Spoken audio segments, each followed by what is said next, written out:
ever worried that you might be the cool kid? You wear the latest fashions on top of all the trends. Or have you ever worried you were too much in the mainstream? Always so generic, more normal than your friends. Well, we've devised a test to put to rest your fears. There's no need to panic if you lend us your ears.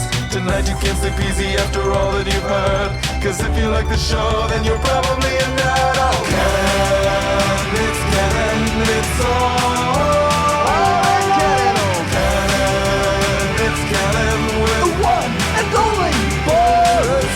Canon, it's canon, it's all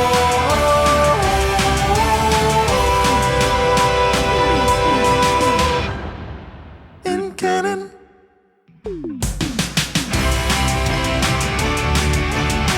Hello, everyone, and welcome to the latest episode of the It's Canon podcast. As always, I am your host, I am Boris, and this week I am joined by Phil. Hello, Boris, and everybody else out there. How is everybody doing? I'm doing fantastic, and I waited a few seconds so that our listeners can actually answer you. Yeah, that's good. You see, we got to be engaging that way. Yeah, sure, might as well.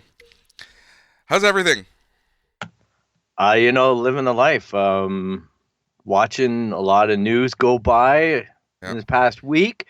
As far as the geek universe goes, it's been a quiet week on the Muppet front, but it's been a busy week on the digital frontier front. So, Muppet, is that a euphemism? Maybe. I don't know. Like, I got nothing after Labyrinth too, Yeah. like as far as that goes, it's back into dormancy. But, as a Dark Crystal fan, I'm used to 30-year gaps between frickin' episodes. So... And I'm used to 30-year gaps between other stuff. Yeah, exactly. But like Bill and Ted. What's that? Like Bill and Ted. Oh, Bill and Ted. Oh my gosh. Yeah, that exploded this week. And you know what? The funny thing about that Bill and Ted thing, I'm glad you brought that up, is I had to go back and rewatch like a YouTube on the original Bill and Ted movies because I've just fucking forgot them. Like, yeah. It's been 30 years. It's way out of my mind. Like, number one, I barely remember. Number two, I don't think I paid any attention to it at all. Yep. Especially as far as the story goes and all that. And then seeing the trailer for number three, like, kind of drop on us this week. Yep.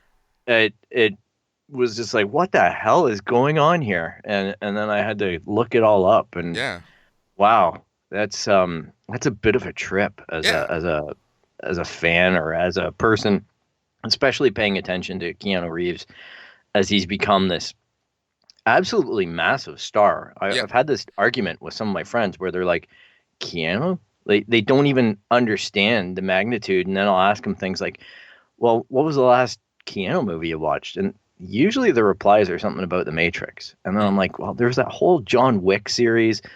The guy is just so, I don't know, honest. It's so nice to see him engaging on social media and things like that. But he really has become this staple of action movies, of a genre, really. He's become more than that. Like, with the countless of Keanu memes that there are right now and have been really for the past few years. And I think what really helps him is the fact that he's not the best actor. Like, let's be honest here. He's been very lucky with being in very popular action movies and just generally good movies. Being part of the John Wick series, The Matrix, even Bill and Ted. Hey, let's not forget Speed. That was absolutely huge. I was literally about to say, if we take a look at his earlier years, 30 years ago, there was Speed, there was Point Break, there was so many movies. Walk in the Clouds, Sweet November. We can always forget about those movies, but somehow Keanu Reeves has been able to get the right scripts at the right time to keep himself relevant for 30 plus years. Put it into perspective, the first Bill and Ted came out in 1989. Yeah, exactly. And then you also factor in the fact that he's got his own motorcycle company. Yep. He's divested himself into his passions and whatnot. Yeah. So I really find him to be a fascinating person the more I read or research about him or just trip across, like you were saying. But I don't think it's luck. I think that guy's got either an awesome agent or he's just got this really great instinct about what projects are going to work for him. For the most part, Because yeah. he gets it. Like you can't just luck into some of what he's done. The Matrix would be lucking into it. But when you follow it up with John Wick and you do what you do, and you do what he does consistently with these films, and even being involved in a project like the new Cyberpunk game or whatever, Yeah. what's it called? Bethesda. Cyberpunk. Cyberpunk 2077. It's a smart thing. It's engaging to that core, and he might not be the best actor. You're right, but he finds these roles where he can really thrive in, and that suit his style really well. Mm-hmm. He's not your classic Shakespearean thespian. Exactly. No, but again, whatever he does it right. And I think what a lot of people really like about him is all those stories that we've heard about how humble he is and how, like you said, very close to very many causes, and he just generally seems like a good person, where the human is above the celebrity as opposed to the celebrity being above the human. So I think, the fact that we can relate to him on that level, us folks, us villagers, us peasants, we can relate to someone like that, and generally would want to back up all of his projects and whatnot. Yeah, it's a very smart thing, and I think it's genuinely him. And even for Bill and Ted 3, I read a number of times on Twitter about certain acts of kindness that he would do in the neighborhoods they were shooting in, things like that, because people figured out that Keanu was recording that movie in their town, and they were hanging signs out and stuff, and he would stop in and visit people. And I'm just, it was just really nice and refreshing to read about stuff like that. I don't know if it's the Canadian in him or what, but I also find the similar thing with Ryan Reynolds. I know that he's probably vilified by a lot of people for some of his work, but he just seems to be this genuinely funny, caring person. Like when you actually start seeing the stuff that he's doing on his Twitter feed or his Instagram and things like that, and the causes that he gets behind. It's nice to see people like that in the world, especially in media. Yeah, especially nowadays. Like, it's just anything to get a good positive story out is really, for me, a good thing. With just so much negativity and just general BS in the media. Yeah, and all the fear of the pandemic and all of this stuff going on. The world's a bit of a 2020 is a bit of a crazy year as far as everything's going. And yeah, it's I'm actually looking forward to seeing Bill and Ted 3, just for its, hopefully it's sheer stupidity and just the fact that it's probably going to have a lot of fun with itself. It's not going to take itself too seriously. It's just like a movie that you can just go and have a drink and watch it. Yeah, the series never really took itself serious to begin with, and I can see with kind of like, the future that they depicted being this utopian perfect society, and then now that we are, in 2020, it'll be interesting to kind of see how they represent the 2020 that ended up being, because clearly from, the way that the trailer looked, it isn't this utopian society that they were kind of, those chosen ones and whatnot. So it'll be interesting. I'm hearing stuff about multiverse in this. Yeah. So, just by the trailer, them meeting themselves in prison. Yeah. And things like that. It looks like they're going to be jumping into different universes or dimensions or whatnot, different alternative things to try and find what exactly is the song that cures the world, right? Well, it's interesting because like the first two, they travel through time, and it just makes sense where now, and in the second one, I guess they travel through planes, and then it would make sense that they continue that, and it's like time and space, and we're getting more of a Doctor Who type vibe more than anything else, in my opinion. Yeah, screw that police box. We're gonna go with the phone booth, man. Exactly. I love it. It's funny. And it's so weird seeing like that old phone booth, right? That was so prevalent in the 80s and all this time. And I can't think of the last time I actually recognized a public payphone. Like outside of you just don't see them. Outside of airports, I can't think of where they would be. And they're just mounted on a wall in most cases. If you do see them, there's no such thing as this phone booth anymore. And it's kind of funny because, Superman is such a thing for Superman and everything like that too, right? Like he'd Exactly. go into the phone booth and it somehow created this illusion of privacy where he could change his identity. And like it's a glass box. Yeah, It's it's just funny. amazing. Well, if you haven't realized, this week is going to be a geek for all. We're just going to talk about all things geek. I really just want to get back to the roots of the show and just, once a month at least, we'll be able to just geek out, talk about whatever comes to mind. No real agenda per se. And I just want to have fun and geek out with my good buddy Phil. Tyler, I hope everything is going all right with you. I just want to, hopefully everything works out and you'll be able to join us back on the show soon. Um, and yeah, it's to me, I'm just really happy to be able to speak geek with my good buddy Phil. When I started the show, I always said that what I wanted this show to be was kind of like, your local comic book store. When you went to the comic book store, you would always talk to random people, the shop owner, other customers, and you would talk about, what you're reading and the stories and what you like, what you didn't like. You would get in arguments, you would laugh, you would, get angry and just be able to talk to someone about the stories that you're reading. So that's what I kind of always wanted this show to be. And I feel like over the years we've been able to achieve that. But, as this show changes, I kind of still wanted to maintain the same old style. And sometimes we'll just talk about random geek stuff. And that's what this week is basically going to be.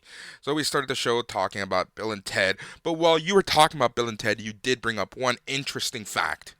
And that's, Cyberpunk 2077.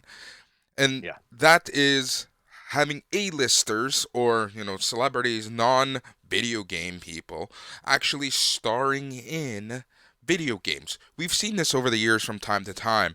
We've seen it with Kojima Productions, with Norman Reedus in particular. He was supposed to be the star of Silent Hill, but then and there was the playable trailer that came out back in 2014, 2015, but because of Kojima's issues with Konami, or Konami, however you want to pronounce it, he kind of said F you to everything and went off and created his own company, and we got Death Stranding out of that. But, having celebrities and people like that in video games is relatively new-ish, and we're seeing more of this. Phil, how do you feel about this? Do you think that it's a good move on the celebrities doing that? Do you think that, even if they are lending their voices, like a lot of actors did in Mass Effect, with what's his name, Martin Sheen, and actors like that. Like, what do you feel about that? How do you feel? I think it's great. As long as the actor's cool with it. I think a lot of actors probably don't even feel that it's a medium that they're really going to explore much. But Yeah.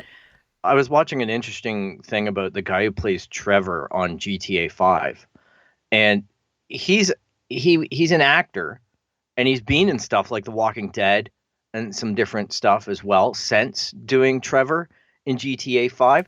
And that game is like 7 years old, right? Yeah. And he's pretty humble still about the fact that that was his big break, and he's really thankful for being able to portray Trevor and being able to do it. He's never played the game. He's just done all this mocap and became Trevor for this recording of this absolutely massive video game. And I think that that's a little bit of a beacon to a lot of the actors too, especially as these games start using more motion capture and the medium is growing, especially with VR and all this different stuff.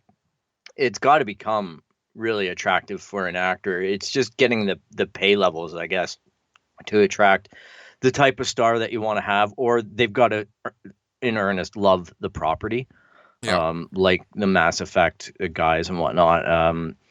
It's interesting, and I think I misspoke earlier about Cyberpunk. It's CD Projekt that's making it, not Bethesda. So it just that game Yes.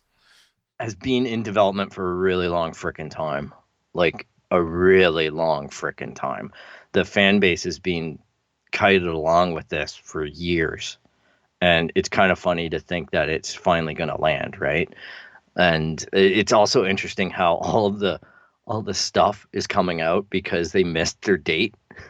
So now there's an Xbox One as a paint job with the controller that you could buy, but the game's still, months from being there. Grimes released a song 4 a.m. or whatever, and that was supposed to be in support of Cyberpunk and coincide with the proximity to the game coming out. And I guess these huge behemoths of artists and special things, you just can't derail them, right? They just come out.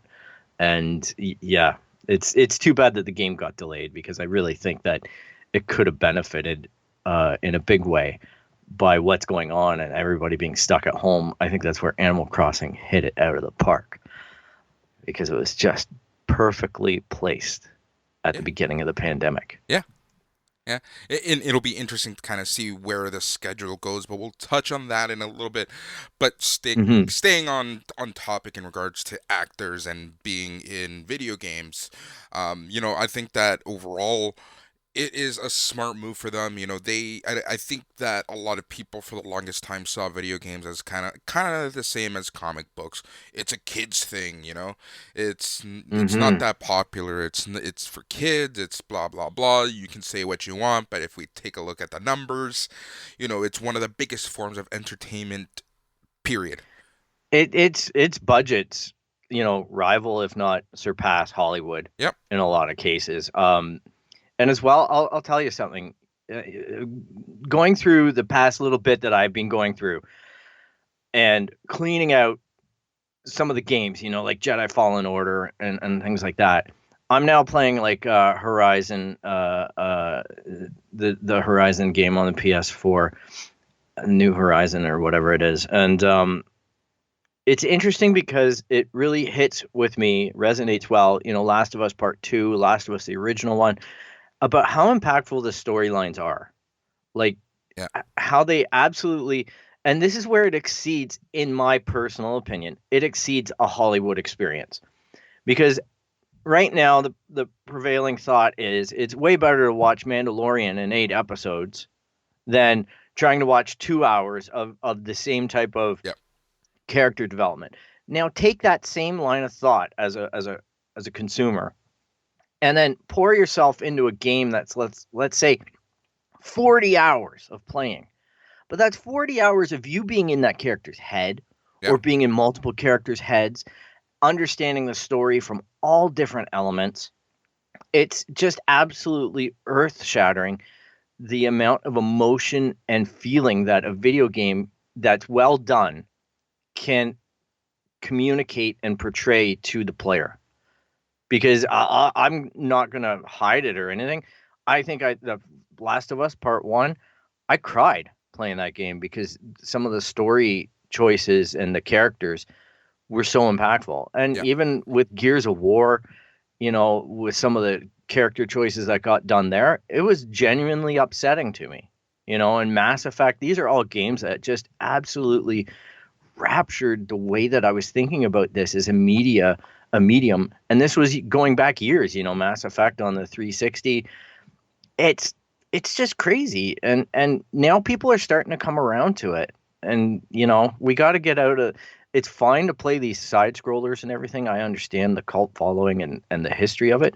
But man, there's some great storytelling going on in this medium. And for actors to choose to want to be a part of that and finally see it, it's a great career move. And I think that, you hit the nail on the head when you said the whole thing about, would you rather watch a 2-hour movie and try to, build a character and get in their head and blah, blah, blah in 2 hours, watch a miniseries or play a video game? From a consumer's point of view, the time invested is so different, and how we interact with the medium is also super different. So overall, that, like you said, it puts us in that front seat. We get the driver's seat. We're along the ride with our character in a video game. So and that's, I think, one of the ways that Hollywood is starting to change where we're seeing more series in terms of multiple part movies being announced at once, as opposed to, here's this standalone movie and this is all you're going to get of, this entire world, and voila, that's Mm-hmm. it.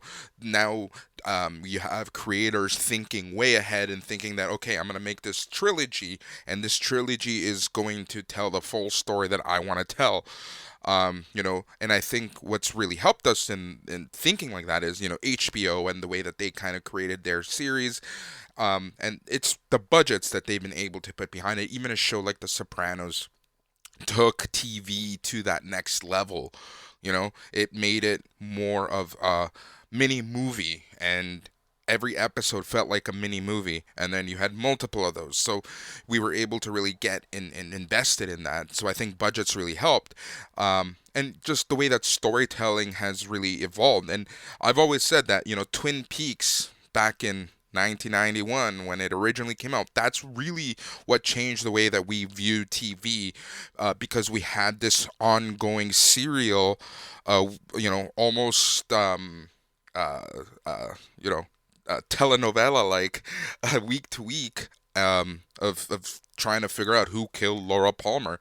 So I think that kind of gave way to the HBO shows of like The Sopranos, The Wire, things like that, which then gave way to something like a Game of Thrones, which literally Yep. every week felt like a movie. And now I think that as a consumer, we're adapting to this thing of, I want to invest in this world. Marvel has also helped, in the sense that Yeah. we've had, 5, 6 movies before we got the first Avengers. So I think that this is kind of what we're seeing more, where there's going to have to be more of a investment from studios, from creators at the start of it, so that consumers can actually, play along and kind of, invest in the stories that Well, they want to say. And let's not even take away from the fact that sometimes creators in the past have been forced to kind of take away from the story that they originally envisioned, to mhm. make it 2 hours, 3 hours, however long a movie is going to be. So we've now gotten to a point where we can invest in multiple mediums and multiple arcs and multiple viewings of the same characters over and over. All right. Yeah. So, yeah, just some of the stuff that I've been thinking about as far as this medium and whatnot is the difficulty in creating a protagonist that's relatable for everybody. Like we all know that there's big challenges in AAA games, right? And the just the actual gameplay itself and whatnot. But I think it's becoming more and more important, at least for me as a consumer, that the story be compelling, that the protagonist be relatable, or even if they aren't, that there's a redeeming quality that gives me an opportunity to relate to them. Those things are really, really vitally important as far as the quality of the story. Otherwise, it's just mindless entertainment, and I'm probably going to abandon the game at some point, and just because I'm not engaged with it. So those games that I mentioned, like Last of Us and whatnot, really hit me in a personal way, just about the dynamics of the relationships and the worlds that they were in. The other thing that I wanted to bring up is, as far as what you brought up as well, is something like, out of all these TV shows like Game of Thrones and Sopranos and all this awesome TV that really changed the way that television works, you have to look at, and I bring this up all the time, but you have to look at Mandalorian right now in just the way that they did that soundstage, the way that they did the volume and whatnot, is an absolute game changer for the industry. If other shows start adopting this type of technology where they can create these realistic live screened sets, it's just going to exponentially drive, like, budgets go down, quality's going up. It's really going to come back to the story and the acting, things like that. And I gotta say, I'm a little bit disappointed in Hollywood and even in the video game industry. How many times can I retread a frickin' title? Like, they're already talking about there's GTA 5 is going to be on the new systems, a new version. Like, I bought that game twice already. I don't want to buy it a third time and play it for a frickin' third time on a new 4K console. Yeah. So I fully understand. Okay, so two things there. Number one, we'll talk video games. I fully understand the whole, not wanting to rebuy a game. It pisses me off having to rebuy a game over and over for different consoles. But what I do not hate is something like a remake. The way that Tony Hawk is being remade, the way that Final Fantasy was being remade, kind of like having a new, updated version of a classic game. And those are super different examples, but I don't mind when they not only HD a game, but kind of make it a little different per se. What I don't like is when they literally repackage a game and just shift it across console. Yeah, I'm not into this whole let's make it 4K or let's give it HDR and charge them full pop again. Yeah. It's one thing if you position the title like I'm talking about Last of Us. Hey, Last of Us did a remake PS3 on the PS4. Yeah. And I bought it, but it was positioned at a much different price point. The only issue that I have with the Final Fantasy, now that's a great point right there. Final Fantasy took what 15 years off Final Fantasy 7 between these versions, and goodness knows Square Enix took their sweet ass time making this. And as even the only thing that bothers me about that business model really is the fact that they've broken this story up now. Now they've increased content to their credit. Like I can't, and I'm not going to pretend like I didn't buy it, but it does kind of cheese me off that I'm going to have to buy to experience the whole game as I bought it back on my old freaking computer, my 386 or 486, with 4 CD-ROMs. The way that I can experience that again is I'm going to have to put out, 3 to 4 times for each episode. Yeah. Each episode is like $80. And it's great. It's a totally different game, but it's the same. I can appreciate reworking an old title like that. I really can.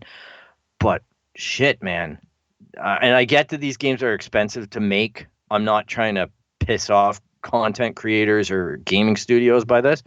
But holy shit, like as a consumer, it can get a little bit overwhelming, especially a consumer of games like Final Fantasy, which seem to reiterate a lot. Yeah. We're up to Final Fantasy, 15 plus all these little Nintendo 3DS games and all these different versions of that same content. And I still have, as a North American dude, I still have a lot of trouble getting my head around some of the concepts in these games. Like, they are out there. Yeah, for sure. You see, like Death Stranding to me creeps the shit out of me. It's compelling to play. And it's one of those games where I don't like the characters, but because I'm playing it, I'm really enjoying seeing them, and I want to see how they evolve in that environment. But holy shit, man, there's some fucking creepy stuff in that game. Yeah, because they touch on non-Western folklore that could make us stay up at night, literally. And I think for me, that's kind of the beauty of it, that they are different concepts. They're completely out there. It's not the norm. Like, just this past week, I finally revisited Death Stranding, and I finally finished it. I haven't really been gaming too much, all things considered. So, I just said, fuck it, with all the news that was going on. I'm like, you know what? I just need to completely disconnect and reconnect somewhere else, and I went back to video games. So I finally finished Death Stranding, and I really, really enjoyed it. And hey, now I can say I can babysit and deliver for FedEx. At the core of it, that's what the game is. Like, it's so stupid, and it's a perfect example of a game that here in North America, it got a lot of criticism. Like, no one doubts that it was a beautiful game, and the open world was awesome, and having Norman Reedus did a great job and things like that. But I think that at the core of it, a lot of people you were literally running and delivering packages all game while taking care of this baby from ghosts. So I think that here in North America, it got a lot more critical kind of assessment, whereas in Europe and in Japan, it was a hit regardless. Yeah, you know what? The people who get Kojomi's games or whatever, the creator, the guy from, Konami and whatnot, they totally ate it up. I gotta say, like, I saw a lot of reviews that really sold me on it personally Yeah.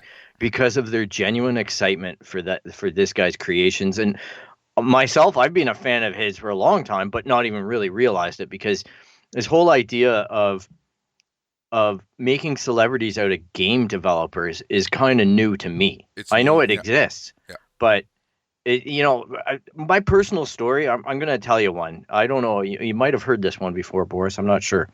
But I used to work at a computer store in a small town, of which I still live in. And the store's gone now, but this was back in the 90s. All right. So we were selling Pentiums, things like that. And we also repaired and did upgrades to computers when people wanted more RAM or a CD-ROM drive added. That was our big, bit of business. So one day this guy comes in to my store and has a Pentium 90 Acer. And now, first of all, I'd never seen an Acer computer. Secondly, the highest speed that we had in the store at the time was a Pentium 60. All right. So he puts his computer down and he's asking for a RAM upgrade. And we, no problem. And then he starts showing us stuff. And he shows us this thing called Unreal Engine. Yeah. All right. And it was blowing my mind. All right. And this was back when Unreal, the first iteration, when it was like Unreal was a game title and it was all medieval and it was all crazy and dragons and all this stuff. But it was the game engine, that spawned it all off. And this guy his name is Mark Rain, and he's now, I think, the CEO of Epic. Yeah. But at the time, he was just living in the town next to me and working as a remote office in Canada. And he used to love, because they also made games like Jazz a Jackrabbit and Epic Pinball. And those were their big titles, right? This ambition that he had about Unreal was something that he was really excited about, but it was still not existing. And him and this guy named Cliff would come into the store all the time and go through our shareware. We used to sell these little individual floppy disks of games for like $5. Yeah. And they used to organize our shareware and make sure that their games were prominent. And, it was really interesting. And that guy's Cliffy B, Cliff Blazinski type thing. And it's just crazy how weird. You never know who you're going to bump into in life. Oh, yeah. And, like I know I still talk with Mark once in a while, but not obviously often. He's moved down and he's a big shot guy. But it was interesting seeing some of that stuff and seeing the creator challenges that they had and knowing that these people are real people. And it's interesting how in certain internet circles, like I still follow Cliffy B on Twitter, and just seeing him toil and torment with people about his past life as a developer and whatnot is interesting. Yeah. The celebrity stuff. Yeah, like in Japan, it's a lot more prominent. Like, you walk into a video game store here in North America, you ask them who created Nintendo, who created Legend of Zelda. They can't answer that. You go to Japan and there's like, monuments of these people almost. So it's just interesting, that whole, creator celebrity that also thing speaks to like the Japanese culture and that they embrace manga, right? They Yes. embrace the whole idea of comic books that we vilify here as a society, or we treat them as kids books. Just the same as like if I'm watching an anime show and my father sees that I'm watching it, he'll go, "What are you doing? Watching cartoons? That's for kids." He can't get his head around the idea that there are actual adult content cartoons. Yeah. There are, and it's the same thing with manga. It's the same thing with video games. It's just because you deem it as a kid's thing doesn't mean that it is a kid's thing. It's engaging and it's asking serious questions about society and about us as people. Yeah, just because it's not real people acting doesn't make it any less relevant in the grand scheme of things. And I think that here in North America, we're starting to see that shift, that acceptance of other mediums being a part of, pop culture. And I think that's why we're seeing the whole geek thing rising, and in regards to comics being more accepted. You have the whole MCU being somewhat accepted, but there's still some critics. Mm-hmm. But in the grand scheme of things, it's being more accepted because we are starting to embrace other mediums as pop culture as the correct thing, even though there's no such thing. But there you have it. The other thing, but that medium like allows people to get away with things, and yes. That's the amazing thing, is that when you go and you watch a show like Big Mouth on Netflix, or you watch even some of the Muppet stuff that gets created. The reason why Jim Henson loved the Muppets was because he could tell a story that he couldn't film, right? Like he could achieve things with the Muppets that he couldn't necessarily do with real people or real content. And then you look at F is for Family, all this amazing content that's really expressive and controversial if it was filmed, but they can get away with a heck of a lot, Yep. on these animated shows. And I think that's good. It's good for self-expression and freedom and all that kind of stuff. Yeah, and I think Simpsons really helped us to start that trend of, and really, okay, let's even think back. The Flintstones, it was more of a sitcom than a cartoon for kids per se, so Flintstones paved the way to Jetsons, paved the way to Simpsons, which here we are now, kind of like with Family Guy and American Dad and et cetera, et cetera. There's so many shows now, and now cartoons can be more than just for kids, and that's kind of one of the things that we're seeing more and more. And going back to another point that you made in regards to, budget and being able to do more. Think about some of the really popular anime shows from the 70s and the 80s. There were like Gundams and Macross, and you had mechs, and you try making a TV show on even now with that sort of budget, it's impossible. So what the Japanese and the anime creators were able to do on a budget and put to screen is just so much more compared to what we were able to do here, and they were able to get their true vision out on screen. Like, how many times have you heard a director saying, "Oh, I needed to wait 20 years to make a movie because the technology wasn't there"? George Lucas. Yeah, exactly. It is amazing, and it really takes breaking down that wall, that barrier that I think we've accepted, and probably most of our audience has accepted. Yep. The fact that you can have legitimate storytelling in an animated show or in a comic book. It's not reserved for these classic novels or these big budget films and whatnot, and that's good, because I think that really speaks to us getting to the source of great content and great storytelling. My only complaint is that it just seems like there's, again, same as video games, it just seems like there's no original content anymore. Everything is a reboot or a rehash of something, even if it's the name changes in a lot of cases, it's still the same gilded story, Yep. It's like we ran out of stories at some point. It's just weird to me because how many times have we seen stuff being... I see Perry Mason's coming back on HBO or something. Like, shit, Perry Mason. Yeah. There's obviously, things that should not have been remade and rebooted. But then, to your previous point, there are the concepts and whatnot that have been repackaged and put into something else. Like, how many times will we see a Romeo and Juliet like story being told? Like, we even have Saga, the comic book, which basically tells us that story.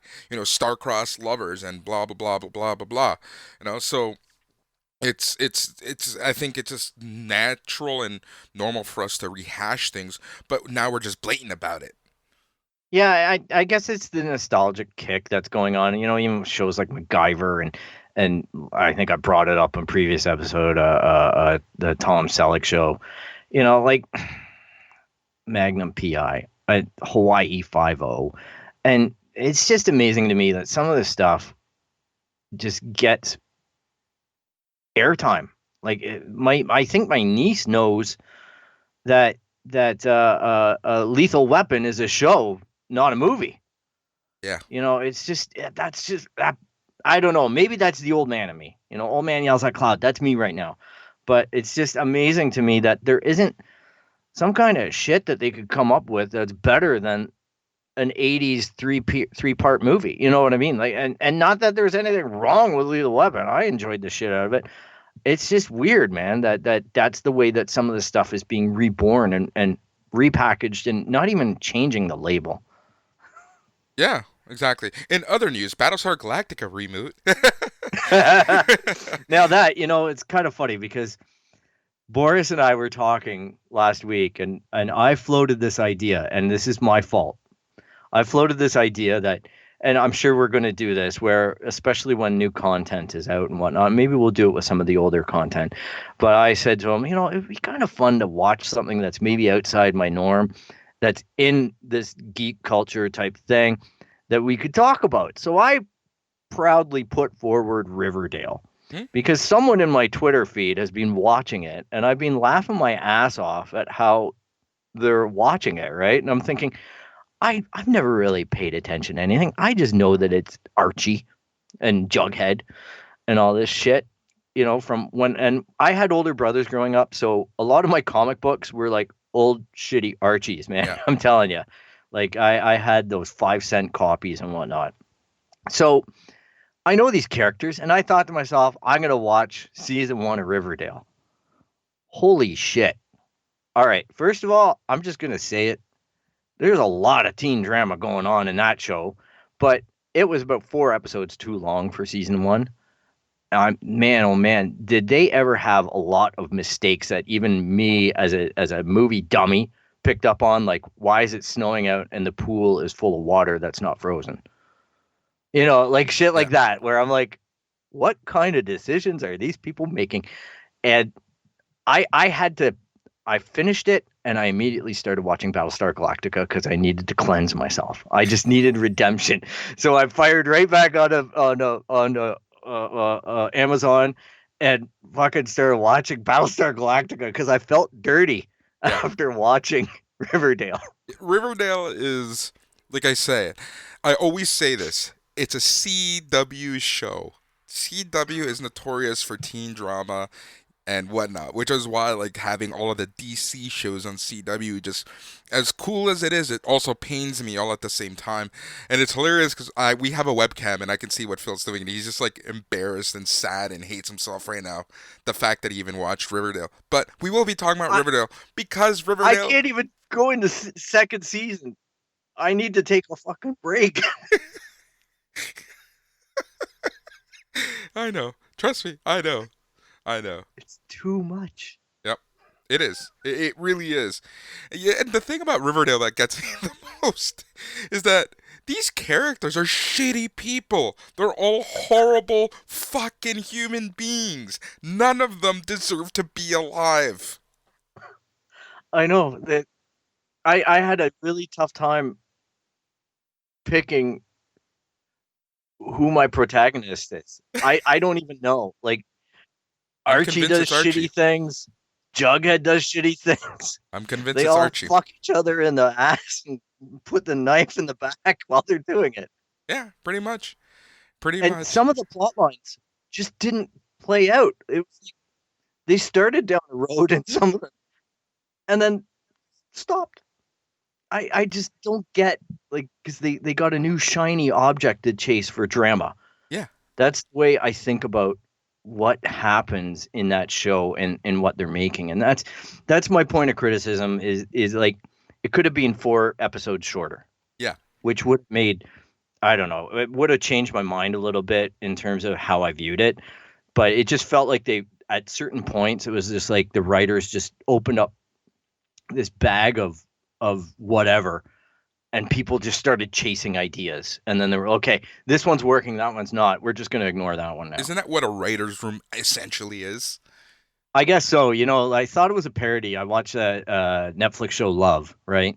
And yes. I used to love watching Gus in the writer's room with that stupid witch show, right? Yeah. And I thought, this is how a CW show is put together. And 100%. Riverdale confirmed it for me. It's just like, I could see that being their writer's room. 100%. Like, just, like some someday someone's going to throw an Apple MacBook Pro across the room and they're going to go, oh man, what made you do that? Okay, that's a topic. Like, and that's a great show, by the way. Love on Netflix. Only 3 seasons, like 36 episodes. That's it. And it was a good story from beginning to end. And yeah, I love that show as well. But you know what Riverdale actually reminds me of? And this is like when I was in grade 9, so like what, 99, 98 or something like that. There was a soap opera that was on that kind of made fun of other soap operas, Passions. Okay. Do our listeners remember Passions, that horrible soap opera where like they would be stuck in a car that's in an avalanche in a cabin in the middle of the woods somewhere, and they would like the actual amount of time was like 2 hours, but it was like, 4 weeks in soap opera time.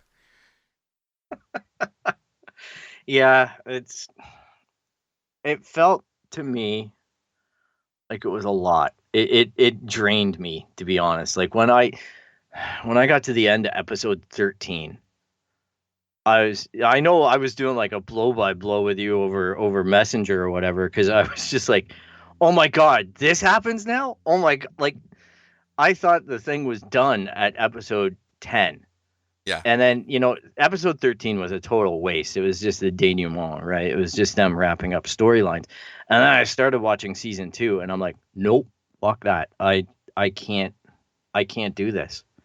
I actually had a couple nights where I just couldn't sleep because the drama was so on point. Yep. That's and it's been so long since I've had. It's one thing to have tension in shows, goodness knows Battlestar Galactica. There's a great show that had a lot of tension, a lot of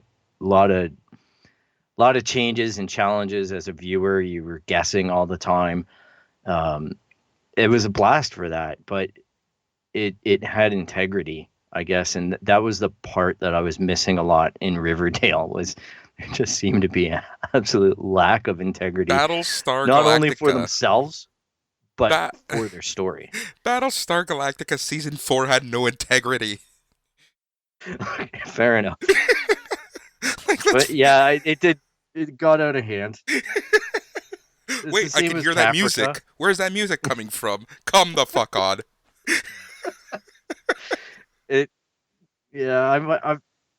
I'm enjoying season 1 of Battlestar Galactica right now. Exactly. Oh my God.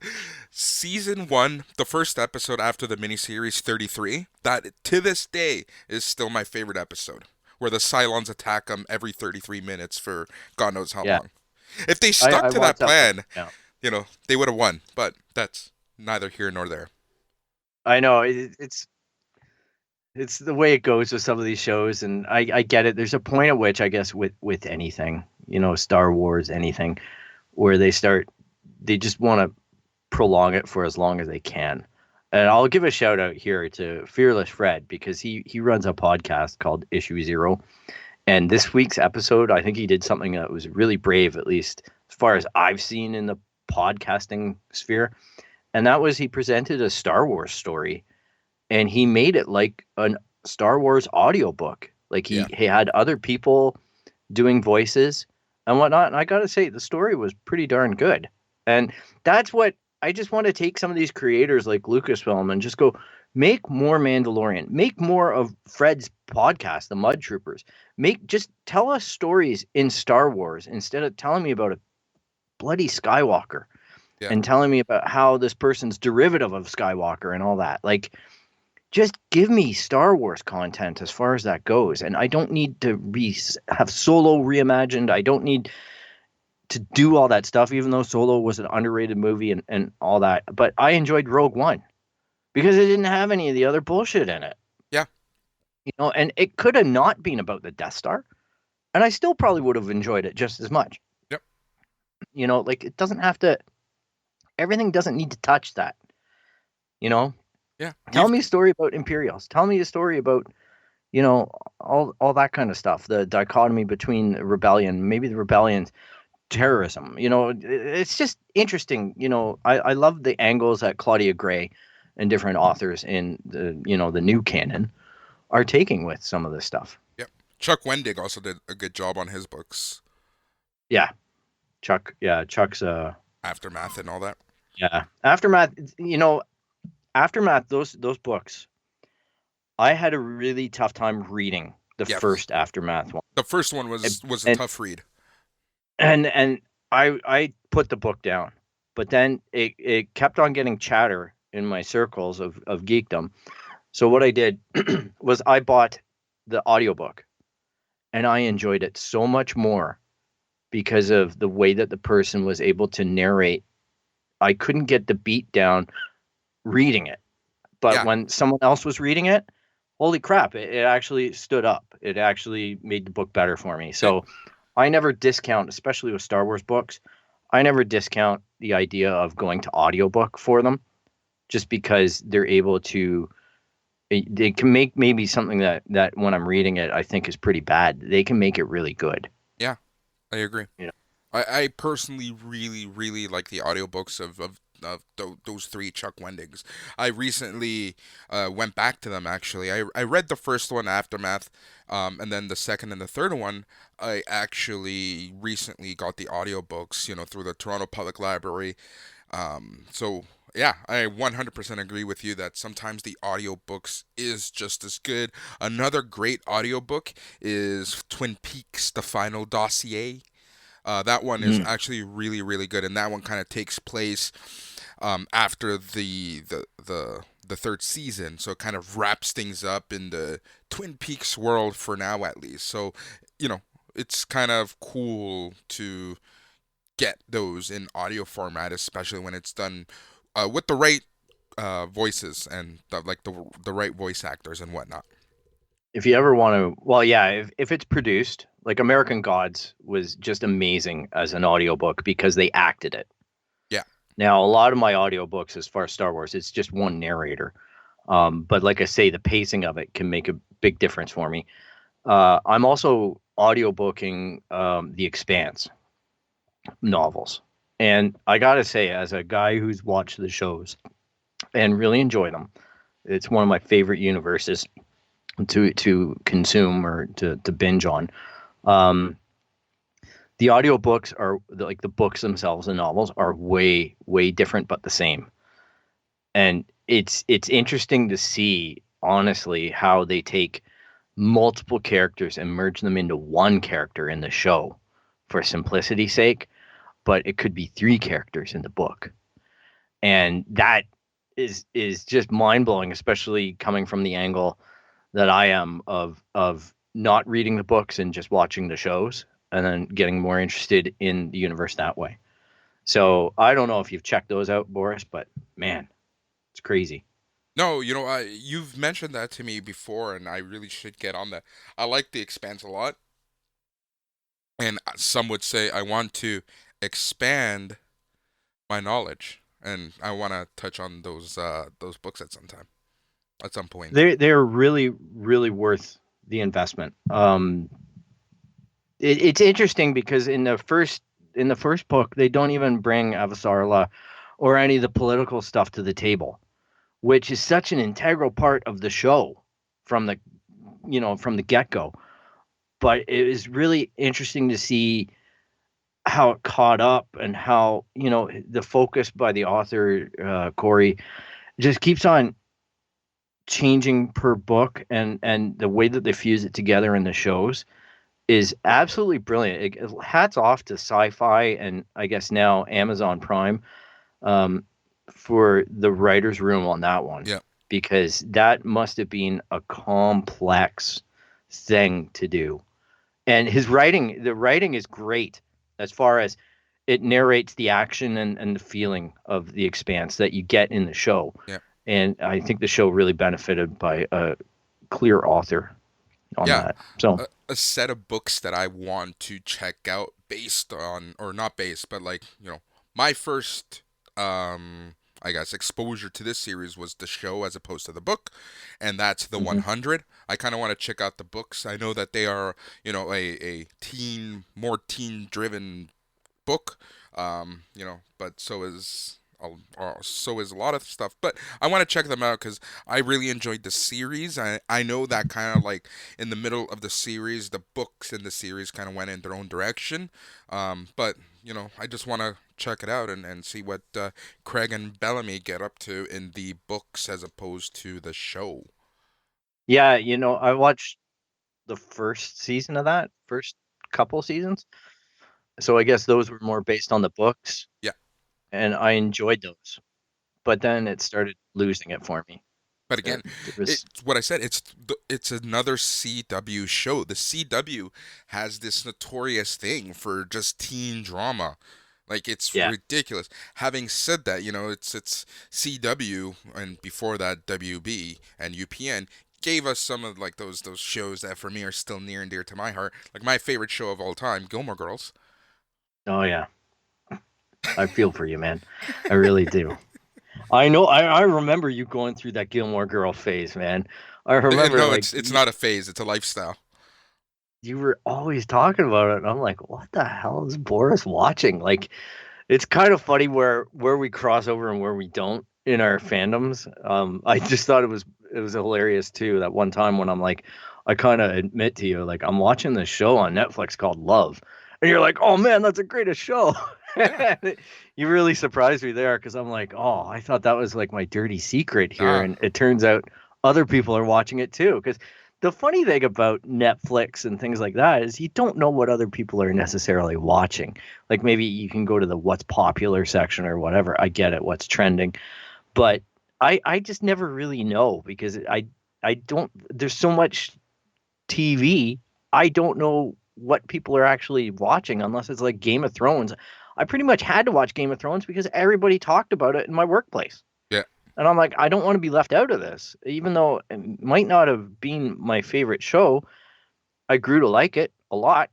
I really enjoyed it. I enjoyed talking about it and stuff. So it's funny how that happens, especially in this age of digital delivery and streaming and whatnot, that you can just be in this bubble of media. And that's where I guess, things like the show or whatnot, where we talk about it and engage with people, it's really good to see what they're watching too and given chances to things that maybe would inspire us to watch it or enjoy it. Yeah, that's one of the things I love, hearing feedback. And when once a month when we have these geek shows, kind of putting it out there, is like, hey, what do you want us to watch? Let us know. We can watch. We'll watch it. We'll talk about it. We'll make fun of it. We'll chat about it. We'll praise it. We'll whatever. It's just I like taking suggestions from other people for the most part. But generally speaking, if it's sci-fi, give it to Phil. If it's teen drama, reality based, give it to me. That's going to go to Boris. Exactly. Give me all the Riverdales, all the Gilmore Girls. Take me a month. Ugh. Yep. That is just dirty, dirty TV. Have you watched the Sabrina shows on Netflix? No, I'm scared now. Hey, I'll tell you what I'm looking forward to on Netflix. New Transformers cartoon. Yes. Coming up. That looks bloody awesome because I bought a new tablet and logging into stuff and getting my YouTube stuff sorted out. It suggested that trailer from 3 months ago, and it just says coming soon. That I'm excited for. He-Man with Kevin Smith. Yes. Like, I know that's just quietly sitting out there. I don't know where they're at in production and whatnot, but man, oh man, there's some great retro geek stuff in that He-Man and the old Transformers, and to see, because I play the Transformers video games. High Moon, I guess, makes them, and some of those were pretty darn good. Yeah, they made good story choices that weren't Michael Bay just trying to go with an overarching explosion shot. Hey, Bumblebee was good though. Bumblebee was excellent because I guess Michael Bay didn't really do much with it. Other people did, but I'm hearing that he's involved in the next Transformers movie, which just disappoints me. Yeah. But it's okay. I don't hate the guy. There's movies that he makes that I just absolutely gobble up. I'm just tired of watching the Transformers have like no development and no character arcs and whatnot, whereas Bumblebee challenged that, right? It showed us what could happen with a well-written story. Well, it also shows us that they were bullshitting us when they told us that the original designs of the Transformers would never work on the big screen. Yeah, exactly. Like, man, I don't know. It's fun too watching G.I. Joe kind of fail. I don't know. Did it? The movies? Yeah. Was there a third one ever made? I watched them. I watched. Was there two? Two. I think the third one's in production now, so it must be successful on some front. Well, I hear that they're making a Snake Eyes standalone film. That's not a mistake. Okay, yeah. I can dig that. And hey, let's not forget about the fact that G.I. Joe, at least for me, was all about Storm Shadow and Snake Eyes. Yeah. Watching the show, playing with the toys as a kid, that type of thing. I will relate this other story because I was kind of joking about it on Twitter about the fact that I was a GoBot kid growing up because we couldn't afford Transformers. And GoBots are horrible. Oh, yeah. Horrible toys. Yeah, they're the ugly stepchild of Transformers. Oh, yeah, and they were before Transformers. They were ahead of Transformers, and they had their own TV show. I don't know how this piece of shit show got made. You know what you should watch? And I don't know if you have watched this. The Toys That Made Us on Netflix has an amazing episode on Transformers, and then they do bring up GoBots, and they kind of talk about how Transformers were created, literally from tin cans in Japan. They also have a great episode, and the funniest episode on He-Man and Masters of the Universe. Yep. So for our listeners who want something hilarious to watch and something informative, the Toys That Made Us on Netflix, they're up to season 3 now. Season 3 covered Teenage Mutant Ninja Turtles, wrestling toys, and I forget what else. But yeah, the Teenage Mutant Ninja Turtles thing was absolute gold, as well as some of the Star Wars stuff was absolutely fascinating. How that stuff got, the deals were made, and different companies coming to step up, and production even of these toys. It's just amazing. But those GoBots were shit. Yeah. And I got picked on the playground for so long because I had GoBots, and I'm telling you, it was shameful. Yep. It was shameful. And we couldn't even, at that time, we didn't even have a TV that could get to Fox. So I couldn't even watch the Transformers cartoon. Yeah. So I was hearing all this stuff through my friends at school. It was absolutely devastating until I finally got a TV that could get channel 27. Yeah. So I have two things to bring up. Number one, the Transformers show that you're alluding to on Netflix is called Transformers War for Cybertron Trilogy. It's 3-something. We don't know 3 what just yet. And it just said coming 2020, blah, blah, but we don't know much more about that. Number two, you just shat on the amount of reboots and remakes, and here you are partaking in a discussion on reboots and remakes and loving every second of it. Hey, I'll give credit to well done reboots. Okay, there's a difference here because we're talking about an animation style and freeing these characters from the celluloid that they were put on back in the 80s. Because I don't think there's anybody who's going to really stand by the fact that Transformers, the TV show, was anything great. It was fun. It pushed a toy line. Yeah. They made that movie, and they made controversial decisions. Did they ever? Yeah. I still cry. So to take this, rewind it, and mine in that nostalgia, but combine it with well done stories is great.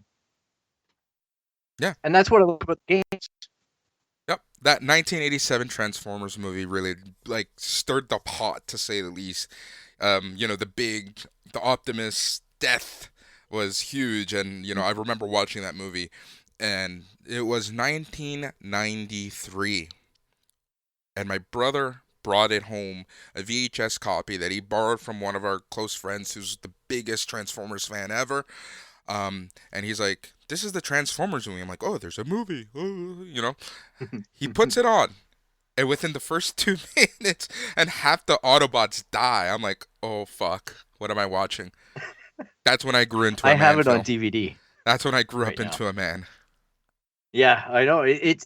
That was like rapturous. That was almost as big as like Luke, I'm your father. Yeah. You know what I mean? Like that was like this moment where, and as little kids go, this is what I love about, my childhood or whatever. We used to get so freaking amped up about shit. Like you'd be like, "Oh man, Transformers coming out next week. I gotta go see it. I gotta get a ticket. I gotta line up. I gotta do this. I gotta," like you were manic. You got permission from your parents or whatever, and then you went and you just drove into it, regardless if it was good or not. You just drove into it really hard. I'll never forget. I think my first movie where I went with like a friend of mine instead of being brought by a parent. I remember the first time I actually watched a movie and I didn't take a piss was Buck Rogers, that 80s hot mess. But the first movie that one with the guy that plays RoboCop? Yeah, like Yes. Queen did the soundtrack. That Radio Gaga was in there or something like that. It was a hot mess of a film, but that property. I know George Lucas wanted to get it, and this company got it. Whoever did it, and I remember going to the. Yeah, no, I'm thinking something else. There's Buck Rogers. Oh, you're thinking Peter Weller isn't that Buckaroo Banzai? Yeah, that's it. Buckaroo Banzai. Yeah. I just bought that this week on Google. Really? Yeah, it's really shitty. It's horrible, but yet amazing all at once. Yeah. I just had to go back down that nostalgia train and visit some of those old films. But yeah, I don't know, like Buck Rogers, but I remember my first movie where I went without an adult supervising me was Labyrinth. Yeah. And that was mind-blowing in the theater for me as a kid, and again, that movie just got railed. Yeah. In the theater, like it dumped on endlessly. And then it became this cult classic due to videos, and it just amazes me to this day how many people still talk about that movie with such reverence. You know what I mean? Like, there's a lot of respect out there for it, and rightfully so. David Bowie, the casting, everything.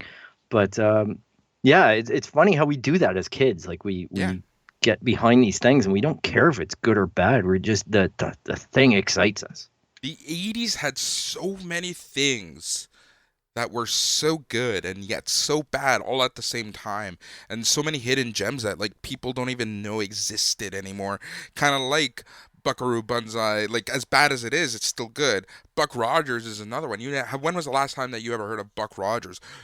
For me, was something that I revisited, and this just goes to show you how fucked up I am as a child. And I remember watching this as a child, like soon after I watched The Exorcist 3 when I was 7 years old. I watched something called The Ninth Configuration. It's also by William Peter Blatty, who does the Exorcist, and it's this weird psychodrama, and it's so fucked up and such a mind fuck that it's something that like I revisit now once every few years, and yeah, it's just so good.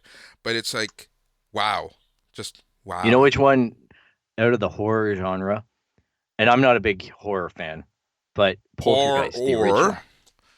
Man, oh man, that was mind blowing. What was?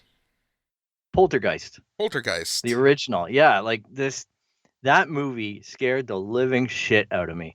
And like now I can watch it no problem. Like it's on TV or whatever, I'll watch it. They rebooted that, and it was okay. I'm not gonna dump all over it, but I don't know that it did anything any better than the original, though. You know what I mean? Other than some special effects, maybe. But Steven Spielberg, man, it really highlights to me how amazing some of the storytellers are, like Steven Spielberg, like George Lucas and all that. And the great thing about the 80s, like you just brought up, but there was no real retreads going on at that point. This was original content. Yeah. And that's what I'm asking for. And you can point me out as a hypocrite. I accept that. But I do kind of ask that today. I don't mind the reboots as much as the fact that everything's a reboot. Yeah. It's I know our next topic is going to be video games, but I am sick to shit of a new console being launched and the only stuff that's on it is the stuff from the last console. That kind of stuff where they're just like, oh, well, we're going to give you a new episode of Spider-Man, or we're going to give you a new, like bolt-on shit. Yeah. And I'm like, it looks great. It does look great, and I'm going to buy it and play it and all that stuff. But that's what I mean about content overall.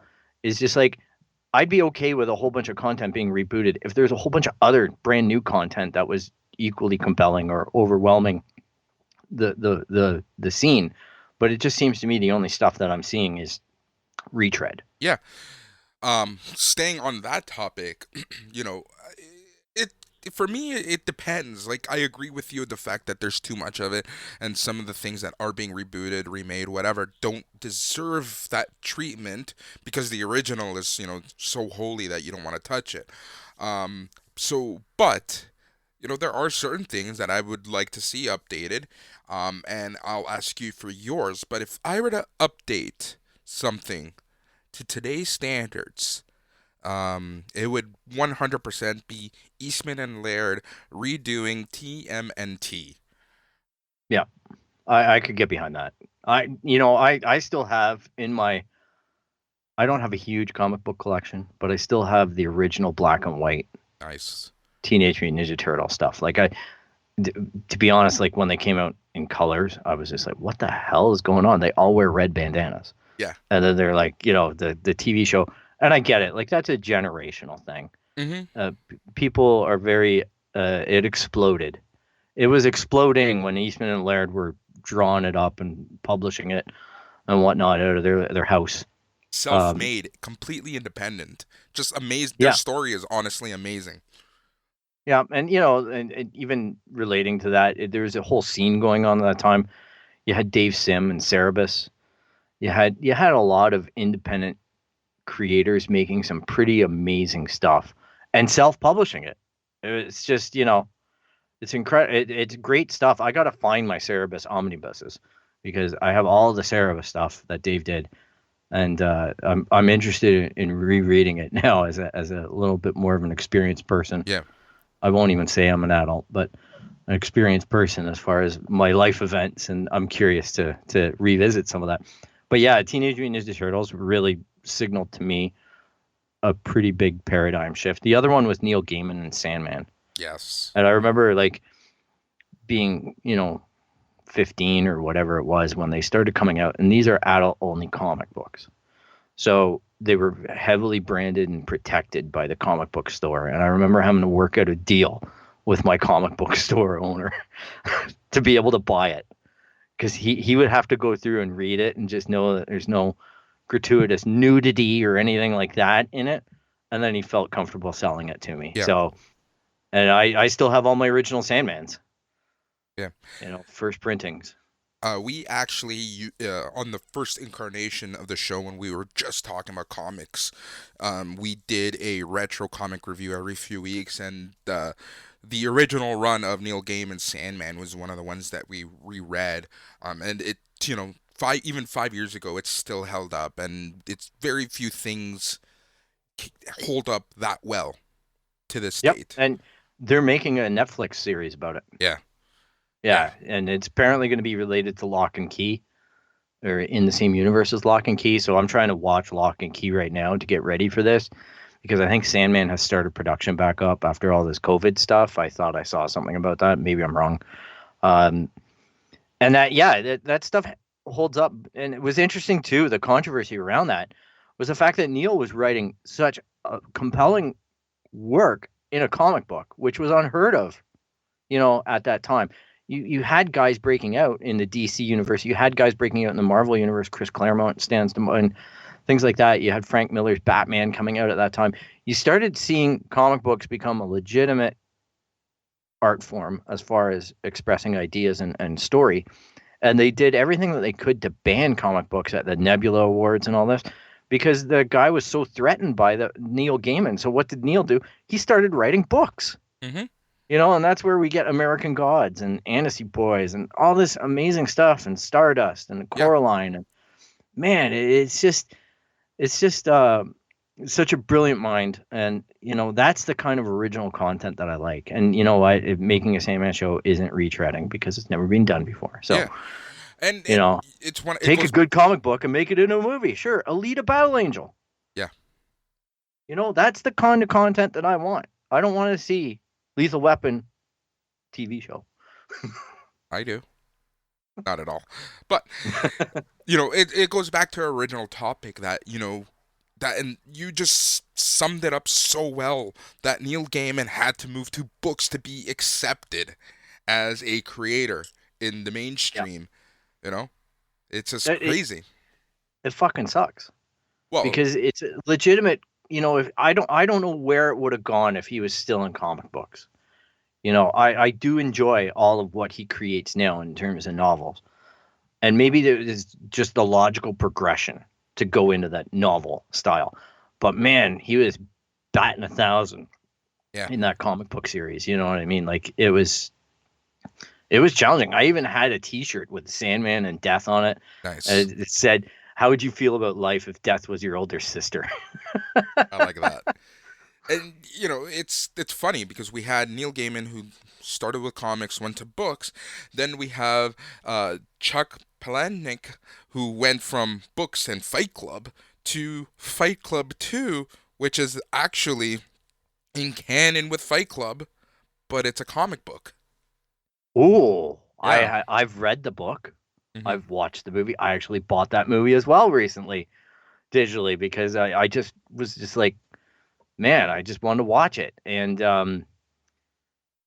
I didn't know that he made it into a comic book. Now I'm going to have to find that because I really enjoyed that book. It came out 2015, and we, as it was coming out, we would talk about it on this show, and we were getting advanced copies actually of Fight Club 2 at the time, and it was great. Like I really enjoyed it, and it just takes a story and spins it on top because it takes place obviously after the first one, takes place more after the book more than anything else, and they kind of really expand on that world, and it's just so well done. But it just goes to show you, we went from people moving from comics to books, and now books to comic books, as the comic book and geek world is becoming more accepted overall. So going back to what I was talking about, if you can create or in remake, reboot one thing, what would it be, Phil?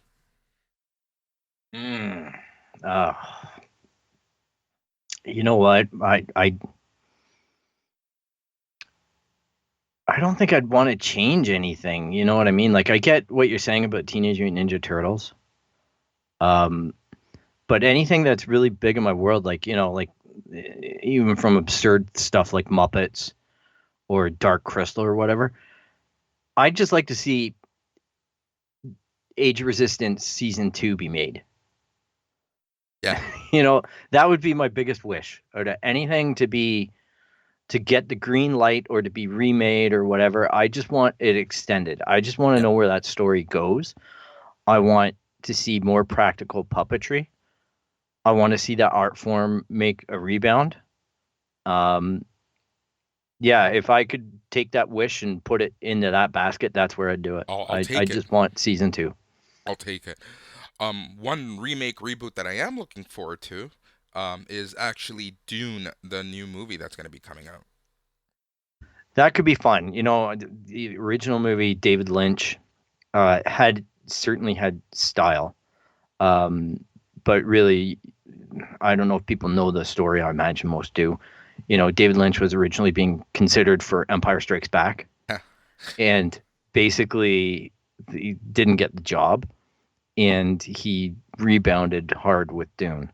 I don't know that it's my favorite depiction of Dune after reading the book. There's a huge universe in Dune, as all the fans of Frank Herbert's know. And I believe his son has gone on to continue the writing. It's amazing. It's just amazing. And to know that it's in the hands that it is. It's the guy who did Blade Runner 2049. Yeah. So I'm excited to see that because that's one of my favorite movies. I think that was severely underrated, Blade Runner 2049, as far as critical acceptance and whatnot. But It'll live on in DVD, Blu-ray. Yep. 4K. In regards to Dune, just remember, like, the whole David Lynch saga of Dune, like, that was just a shit show. Alejandro Jodorowsky was supposed to direct the original, and he had these grand plans, and then one reason to the other, just the whole project got canned. They fired him, or he quit, and then they brought on David Lynch. And it's such a really cool story that in 2011 or something like, 2011, they made a documentary called Jodorowsky's Dune, which kind of depicts his vision, and it's a really cool kind of behind the scenes look into what could have been, and then we get what was. I've seen that. Yeah. It was really cool as well. They made a mini series. Yeah. A Dune mini series. I have that on DVD somewhere in my collection, and and the good thing about the mini series, as far as that went, was they started thinking beyond a movie. Yeah. So, that's where I'm hoping this movie goes. Exactly. Well, how our listeners should let us know what they want to see rebooted, what they think about reboots, what they've been watching, what they don't like, what they like, yada, yada, yada. And Phil, why don't you tell our great listeners how they can get a hold of us?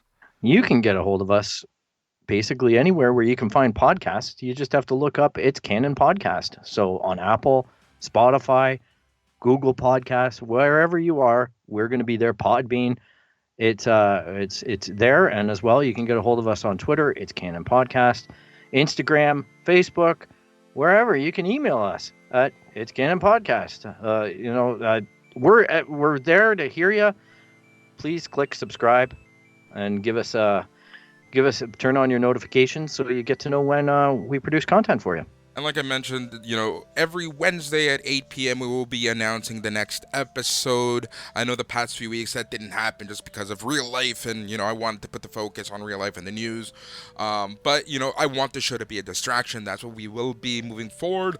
So, we're going to announce just about almost every week what our next episode is going to be on Instagram Live. So you should probably follow us and get notifications so that you can join us and you can chat with us live, and we'll do some quick Q&A from time to time. So when we come back, we're going to take a break, but when we come back, we will be talking about the news of the week. So don't you dare miss it.